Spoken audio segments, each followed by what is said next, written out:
Welcome to the Java Cafe, Java fam.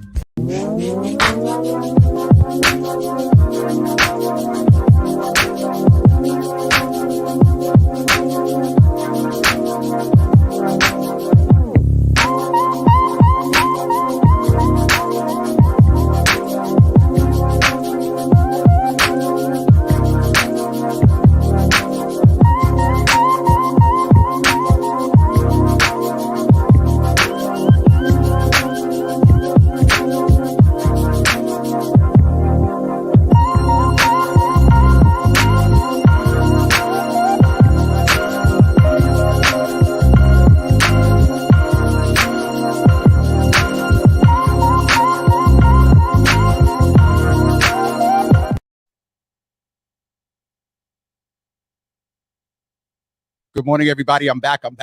We're back on a second time and forgot a couple of the bells and whistles, but welcome back to the Java Cafe. We are here this morning, because something came to my attention, as I mentioned to you in the 9 o'clock hour.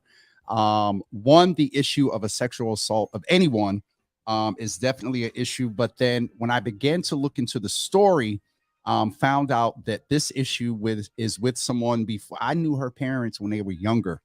We all grew up in church together. And so it was just one, hearing about it in general was quite concerning for me. And then when I found out who it was, I was like, oh, we definitely need to reach out. And then after that, I was tagged, and shout out to Lisa Cook, who this dad is also attributed some gratitude toward her for her advocacy and supporting him and bringing attention to this issue.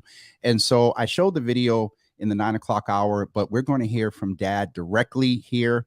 And so I'm going to ask you to share this with your network, because she spoke up, and we don't know how many people have been through this. And thank God it wasn't as physical. And we're going to hear from dad about the details where he can share.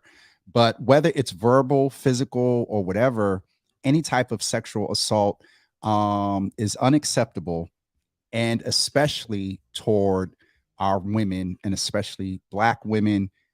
We talk often about protecting Black women and all women, but this girl dad is here, and he's going to share with us her story and his story about advocacy. And so I'm going to bring him in. I hate as to why I'm bringing him in, but I do count it an honor and a privilege to bring this girl dad into the Java Cafe to talk about his advocacy. And he is not foreign to issues of equity and being a Black man and advocacy. And so, and I said to the crowd earlier, I said, because of being familiar with you for many years, that was when you were younger. And now we are going to ensure that throughout this whole broadcast, we're going to refer to you as Martinez. But Martinez, welcome to the Java Cafe. Again, I hate to ask why you're here, but I thought it was important. As you are advocating, there is nothing like amplification when we're advocating, and sir. So please, it is Mental Health Monday. And so we do check in before we get into the story, like as a Black man, as a dad, how are you doing, sir? I have my moments. I've had my moments. Rightfully so. Yep. Thank you so much for having me. Thank you for giving me the opportunity to help shed more light on this situation. It definitely needs all the light it can get. I've been up and down. The hardest part about this for me mentally, as a parent, has been knowing that there was an instance where my daughter needed me and I wasn't able to be there. Yes, sir. That was hard. That was hard. As dad, I'm the fixer. You forget your sleeping bag, I'm there. You forget your lunchbox, I'm there with Chick-fil-A, you know what I mean? Whatever the case, a Band-Aid on a boo-boo, daddy fixes everything. So to have this situation and have not been able to be there for her in that moment, that just it intensifies my fight after the fact. Yeah. And I want to name this to you too. If at any point you need to hit stop camera, please feel free to do so, because we often give space for people that in this space sometimes talk while telling our story, and amplification helps the community. At the end of the day, you are a dad, you're a human and an individual. And to hear that father, and I've been using the hashtag without talking to you, girl dad, because I've seen you through the years, and so I know this. And so if at any point, Martinez, you need to stop camera and give me a second, we got you covered, man, and that is absolutely fine. And so thank you for being transparent about that feeling as just a dad and a Black man. Tell us, sir, why we're here. You know, I presume you got a phone call or happened. Why are we here today? What are we amplifying today? Well, I won't say what are we amplifying. We're bringing attention to the issue. We're going to amplify what we need to do. But why are we here today in reference to what happened to your daughter? We're here basically because I'm looking for answers. My daughter was assaulted on an MBTA bus, and it would be different if the bus was empty and there was no driver or no operator. But there was an operator there, and there was no response from the operator. So aside from this mentally ill gentleman, being free to walk the streets and repeatedly do this, that's a whole different issue within itself. Yep. But the second piece is that this did happen on a state operated public transportation vehicle with an employee there, and there was no response to that. So I need answers. Yes, I need answers. I understand there are protocols, multiple protocols that the MBTA has that I'm very familiar with, that have been given to me by the MBTA and people who work for the MBTA, but none of those protocols were followed. So you have in writing protocols that were forwarded to you. I just want to say, you mentioned from the MBTA in the story that I shared earlier. At that point, when you did that interview, you had not heard from the MBTA. Correct. My first contact with the MBTA, with them reaching out to me, I had called all the numbers. I was probably making up numbers to call at that point. Yep. But the one phone call that I did get was on Friday morning, I believe. Okay. And once I saw that it was an MBTA number, I was like relieved, like, yeah, somebody's finally calling me to acknowledge and, just have a conversation about. And that wasn't the nature of the conversation. And it was quite surprising. The gentleman introduced himself. He was part of the administration of the MBTA police. And, he first called and said, "I'm so sorry to hear about what happened." He said, "How can I help you?" And so I said, "I have questions. I have lots of questions." And he immediately cut me off. And he said, "The questions you should be asking, you should be talking to the state to figure out why this guy is free, why he's allowed to walk the streets and, continue to do this." And my response to him was, "That is a conversation, but I'm not here to talk about the state with you. I'm not here to have a conversation with you about the state. I'm here to talk to you about your driver who failed to follow protocol." And he again explained to me what the protocols were. Being what they are, I understand, but she did neither. So therein lies the problem. They have two protocols during an emergency. The first one is when it's safe to do so, because you can't pull a bus over just anywhere. But when it's safe to do so, you pull over, you open the rear door, you open the front door, and you make contact with central control, let them know the nature of your emergency. They'll tell you how to proceed. Second protocol says that if you're within reasonable distance of a station, wherever you're going, you continue driving to the station, but en route, you make contact with central control. You let them know the nature of the emergency so that when you arrive, the proper assistance is there. She failed to acknowledge both protocols. She did neither. So I have a problem. Yes, sir. I have a problem. When doctors don't follow protocol, they lose their license. When attorneys and officers of the law don't follow protocol and the regulations set in place, they are disbarred. When pilots drink on the job, they lose their license. You know what I mean? So when people are in positions and they have the care and the responsibility of other people, when there's negligence, there's always a response to that. And so I need to know from the MBTA what the response to the situation that happened is going to be, not only for my child, but so that there's not another dad sitting here in a month or a week and a half or a year from now dealing with the same type of situation. I'd pull every driver off the bus, give them another training, make them sit, professional development, whatever you have to do so that this doesn't happen again to another family. Martinez, there were a couple of things there that, though we're here for your daughter and your issue, in speaking with you and just watching you over the years, I know you're able and apt to speak to.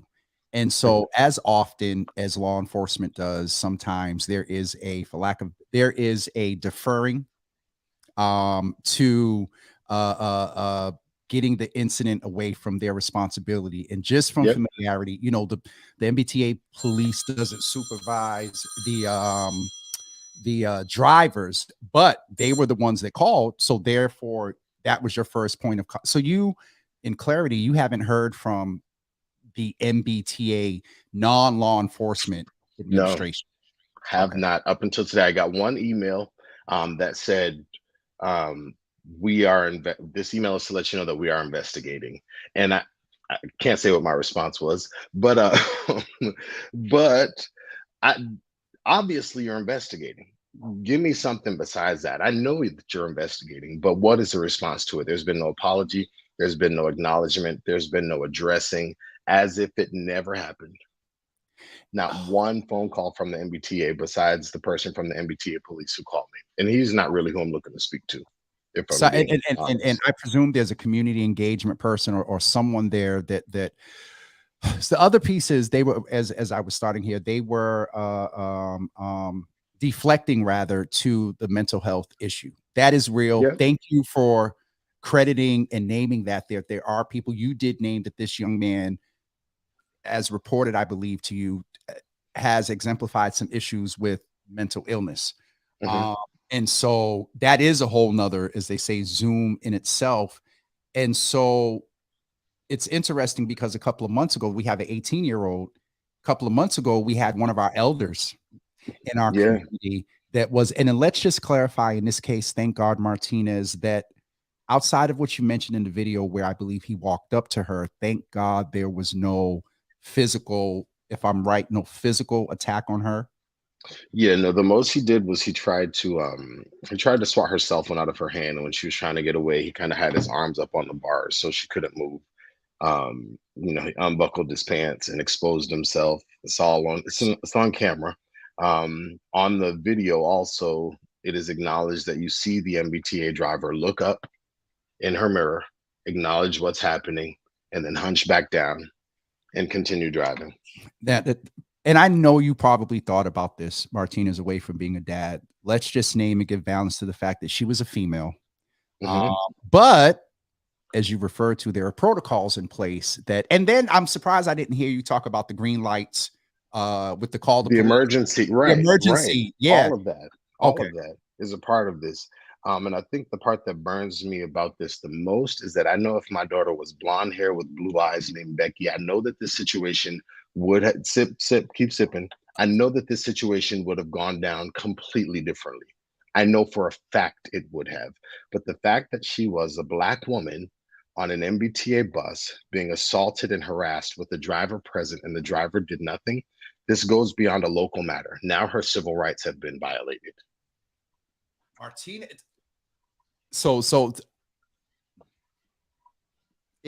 there is so much to unpack here. I don't want to leave the mental health thing dangling before we move into some other things that you raised. And so that is a real issue. We have to give balance to the fact that people sometimes go off meds, and I'm not making no excuse or anything like that, but no. we want to give that, and in knowing you have Mhm. taken that to some extent into consideration. And so we want Yes, to I name that. used to work at Nashua Street Jail, and working there, seeing a lot of the people who were there, there's a large percentage of people who were in that jail that were not there for criminal reasons. Perhaps they did something criminal as a result of their mental illness, but there are no, that I know of, state-funded mental institutions or places where these people can go that have adequate space and accommodations for them.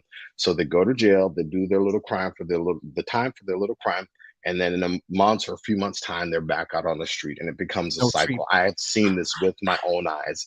There is very little correction happening in the correctional system, especially for people who have mental illnesses, because it's not the place for them.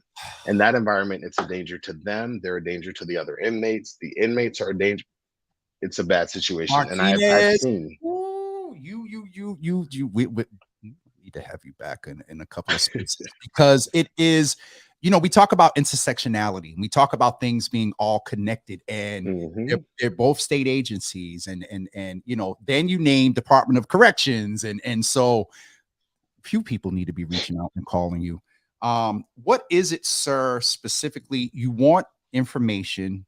Mhm. Based on what I'm hearing, you want information, you want to update on the investigation, and then do you either want the policies that are in place to be practiced, or are you also looking to ask the T to consider some new policies? I heard training come from you. I heard a Mhm. little bit of language about if it was a doctor, if it was a lawyer, whatever, that their licenses and stuff would be, seized or whatever. What is it that you want to be done, and what is it that we can do for you as a community and audience for you and your daughter? The first thing that I want to see is acknowledgement from the MBTA. Away from Acknowledgement, law enforcement, not the head of not the. the MBTA police, yeah, from the MBTA administration.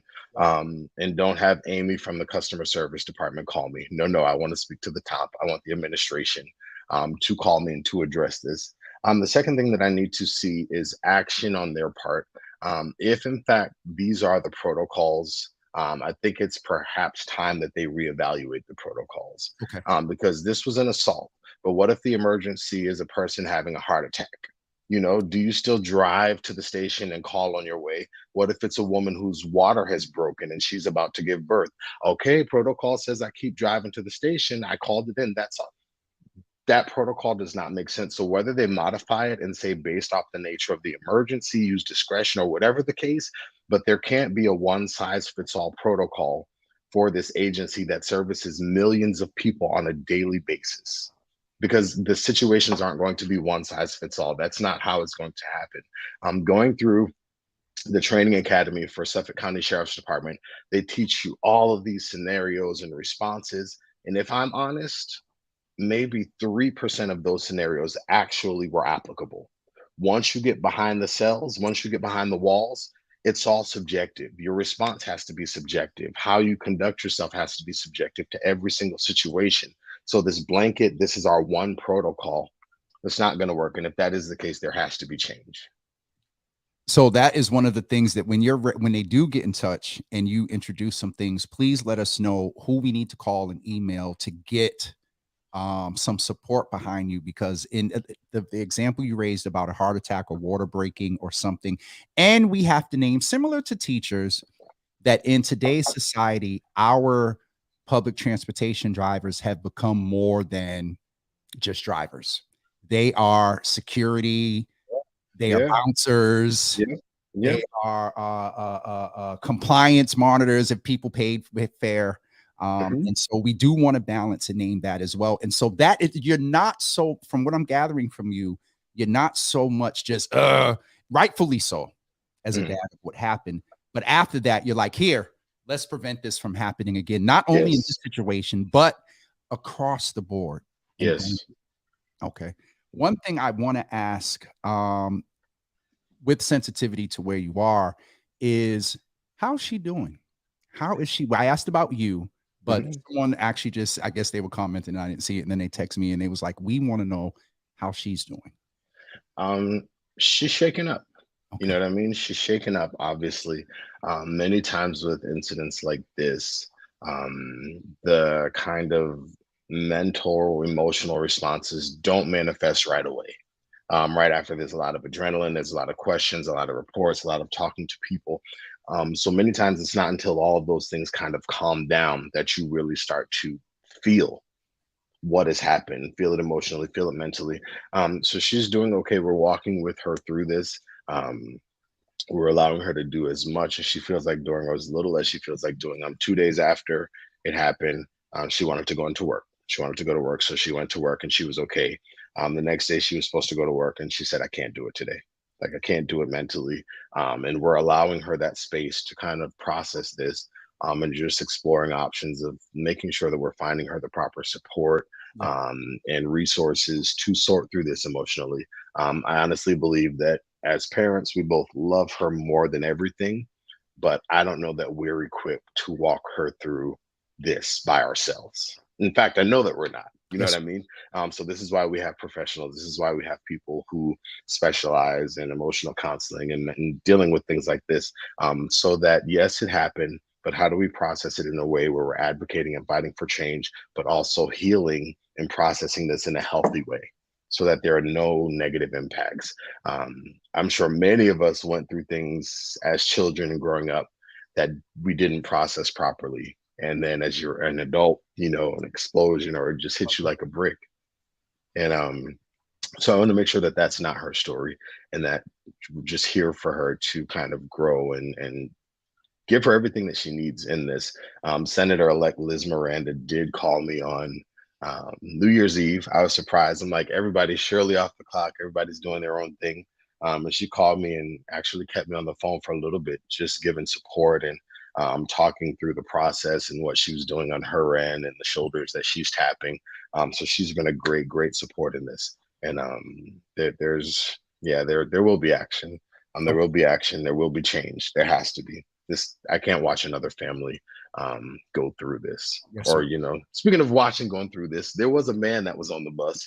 So I don't know who you are, but if you are watching this, you are a punk. My daughter said this man looked up into her eyes while she was screaming and then looked back down into his cell phone. And my heart broke. I literally had tears in my eyes. I said, baby, that wasn't a man. I said, that wasn't a man. Because a real man would have been in that situation. A real man would have intervened. A real man would have said something. A real man would have spoken up. So, sir, if you are watching, God bless you. That's what I'm gonna say. God bless you. Martinez, Yeah. you, because again, I'll just say it once. I did well. I didn't say it once during the whole broadcast. If y'all know Marty, there's evidence that the Holy Ghost is real.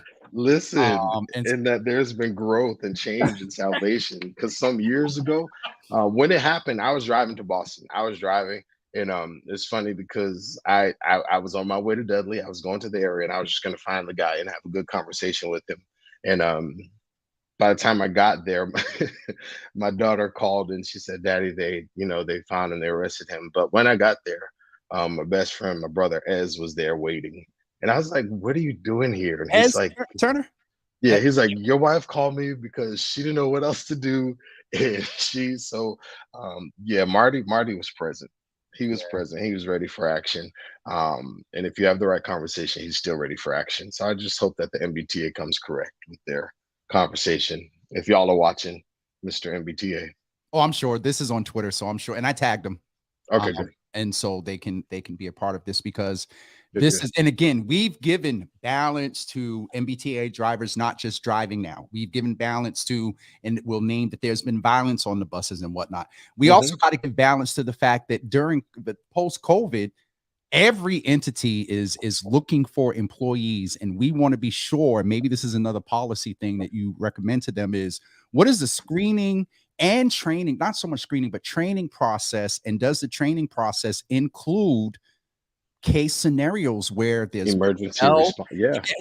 A mental health one, a one of violence, and one of medical. I mean, maybe those are the three things: medical, violence, and sexual assault. Yes, I agree. And because the thing is, I don't want to be misunderstood. At no point did I expect the driver to stand up from her seat and go on the back and kind of tussle with. That's not what I'm saying. But to completely not acknowledge, stop through Dudley, verbally yell, "Hey, they had an incident on my bus," continue driving to your next station to Ruggles. That's where the MBTA police stopped her bus and questioned her because the report had gone out over central control. She was on her way to go wherever she was going. She was never going to say anything about it. So even the conversation that she did have with them, she didn't initiate that. They flagged her bus at Ruggles and questioned her. So all right. So that's a deeper understanding into that. And let's just, from a child or whatever, there have been incidents on the bus, and sometimes just the bus driver doing this. It caused folks to get attention because somebody knows, and then we don't know if this guy saw that the man saw and he didn't do nothing, and then he felt that he can continue. But I've seen bus drivers go off on people. Like, I've seen bus drivers give people the business. 100%. And I'm like, y'all allowed to say those words while you drive? Like, so having personally experienced those scenarios, to see this complete opposite, where there wasn't even an acknowledgement, not even a blink, not even nothing. She said, "I looked in the rearview mirror in hopes that the driver would look up and make eye contact with me." Martinez, I so often hear, sometimes I look at the comments and sometimes I don't. And Marie we just want to lift you. She says, I was sexually assaulted as an 18-year-old girl at the MBTA station at the corner of Arlington and Boston Street when commuting to the old UMass Boston on Arlington Street back in the day. With all due respect, Maria is one of our mothers here in the Java Cafe. This is the first time I ever stated this. Thank you for doing something not only for your daughter, but for other women and people. And so, Marie, we just want to hold space for you and name that. One, thank you for being transparent. And we hope that you naming this today, even from those years ago, and Martinez mentioned it, that there were things that have happened to us in our lives that we did not process properly. And so, Marie, hopefully you stating this today here in a virtual space, typing it, get you on a road to at least at this part, to begin healing with that. And so it does unfortunately show, Martinez, that this isn't anything new. And this incident, just because I'm aware of, you know, Marie's seasonedness, that this is some years that things like this have happened. And I've even named that it does happen to men as well.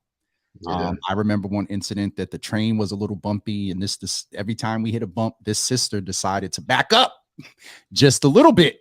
And I was like, and I literally kind of, hey, like, come on, chill. So this, thank you, sir, for one, raising the issue. Thank you for being part of creating space that even with someone, Marie, and we don't know who else is listening, that and not just on the MBTA. And I have to do this, Martinez, because I want to make sure people have a resource. And I don't know if there's a thing called sexual assault hotline. There is. Okay, so I'm going to put this up here.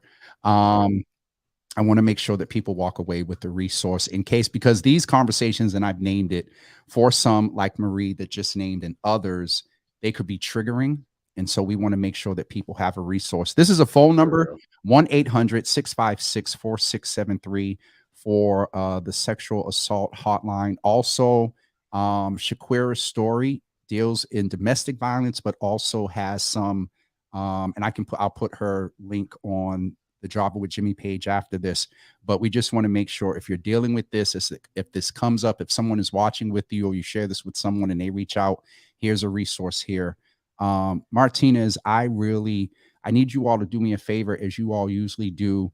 Oh, wow. Heidi says, Marie, me too. The 22 bus in Dudley, a guy was reaching his hand between the seat, touching me, never shared until. Whew. My goodness. You just never, again, we want to stay focused on you and your daughter, but this. No, this is part of the reason. I know that these things go unnoticed. I know that they happen and there's no response, but I've learned that in this day and age, if you don't stand up and fight and advocate for yourself, there are some people that will help you and kind of join in the fight, but they have to see that there is a fight. And so there's say that again.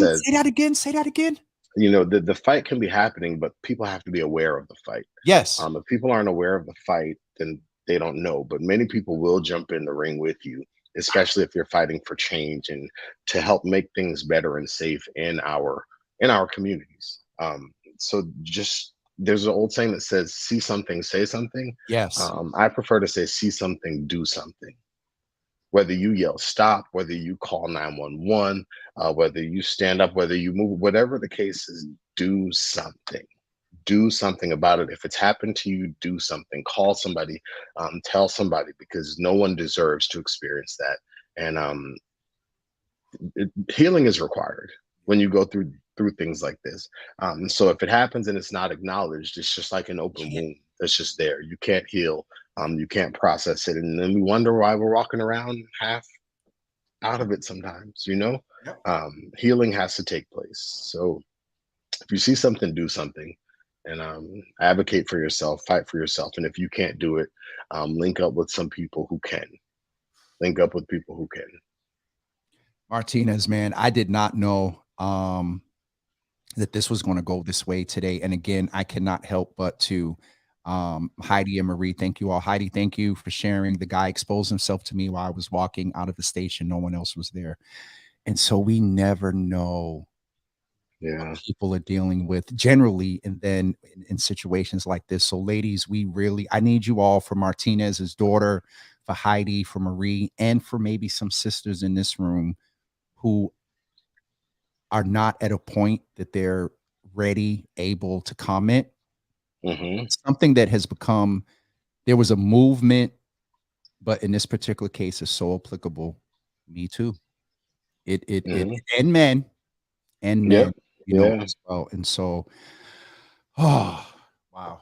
Martinez, we sent, I need you all, what I was going to say is put the arms and the strength and love and prayers in the comments for any and everyone that is dealing with this, but Yeah. specifically today on this Mental Health Monday for Martinez and his daughter. We send strength your way, sir. I appreciate it. And black joy. I was Mm-hmm. so happy that a couple of points in here we were able to smile and laugh. This is what we do as a people. Yeah. We Yeah. we find joy in the most horrific spaces. And as Ayanna Presley says, our joy sometimes is a form of resistance. And so Mm-hmm. you keep resisting to just take the status quo answer. You keep Yeah. resisting to just let this go away and not bring attention to it. You keep resisting to suggest, advocate for, and push and get the ball over the line for new updated policies. I wonder when these policies were last examined, Right. you Right. know, in Mm-hmm. in today's world. So wow. Nicole says, I'm not fully ready. Wow. Fully ready to tell my story. Wow. Too. Wow. So you See. women, yeah, oh, man. Martinez, Yeah. we could be here another, hour just holding space. And my mother, Mama Java, is in the room, sending prayers of strength and healing for you and your daughter in Jesus. Appreciate it, mother. Appreciate it.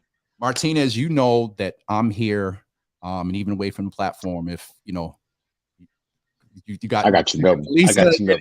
and Liz, you got them. But let Yeah. me know if I can do anything, and if and at any point that she's ready to share her story in anywhere, even if it's not here, let us know so we can go support and Mm-hmm. there is strength for her. But anything you need, any update, need me to shoot out a tweet, text, or whatever when the advocacy really, really gets started, please let me know, because again, we don't know.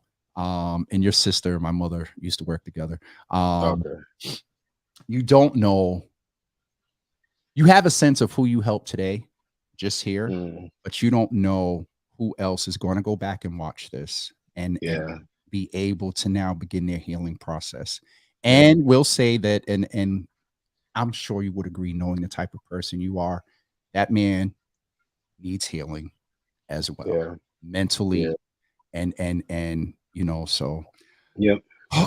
I'm going to intentionally, because it just Martinez is not applicable here. Marty, I love you, brother, I love you too, and I man. send strength your way, and we're here to support you, sir. Please keep us abreast and let us know what it is that we my mother and Ma, I'll let you know, Shalia.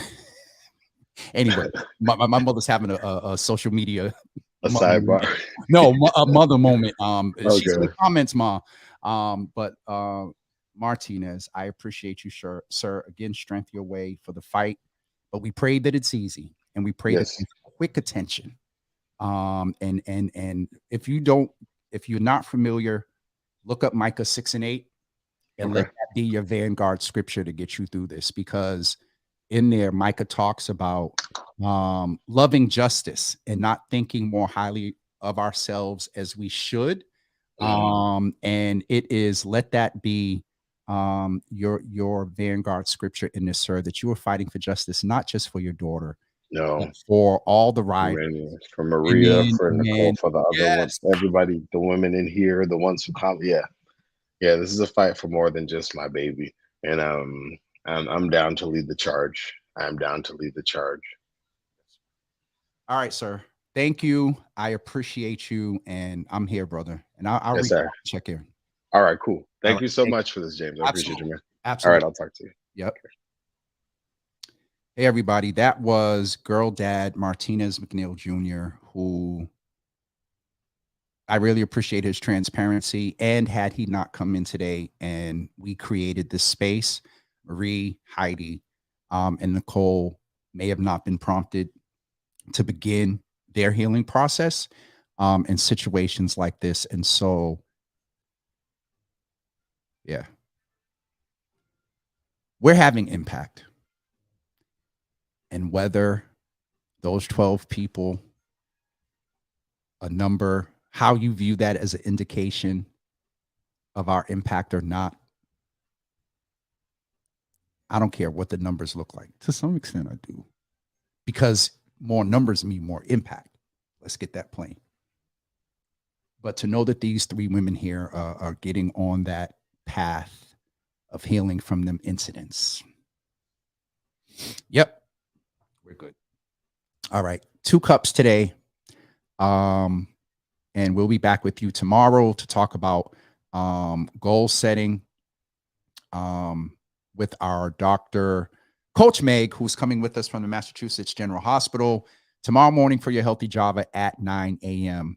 And so if one of your goals is taking better care of yourself, if one of your goals is healing, if one of your goals is getting on the road to healing, eating healthy, being your authentic self, come in and join us tomorrow morning at 9 a.m. with Coach Meg.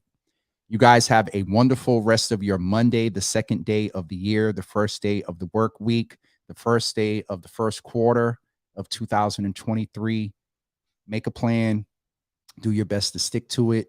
Don't forget what we talked about in the other Mental Health Mondays as you're getting ready for this year.